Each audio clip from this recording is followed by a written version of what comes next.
l'exilé. Janvier 1817. À d'aimables compagnes, une jeune beauté disait: dans nos campagnes règne l'humanité. Un étranger s'avance qui, parmi nous errants, redemande la France qu'il chante en soupirant. D'une terre chérie, c'est un fils désolé. Rendons une patrie aux pauvres exilés. Près d'un ruisseau rapide, vers la France entraîné, il s'assied, l'œil humide et le front incliné. Dans les champs qu'il regrette, il sait qu'en peu de jours, ces flots que rien n'arrête vont promener leur cours. D'une terre chérie, c'est un fils désolé. Rendons une patrie aux pauvres exilés.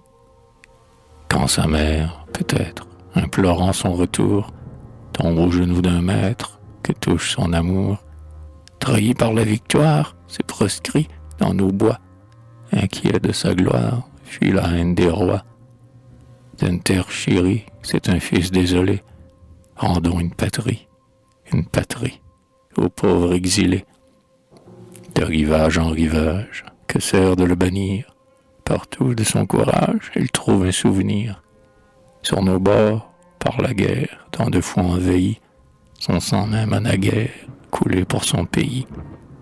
D'une terre chérie, c'est un fils désolé. Rendons une patrie aux pauvres exilés. Dans nos destins contraires, on dit qu'en ses foyers, il recueillit nos frères, vaincus et prisonniers. Ces temps de conquête, rappelons-lui le cours, qu'il trouve ici des fêtes et surtout des amours. D'une terre chérie, c'est un fils désolé. Rendons une patrie aux pauvres exilés.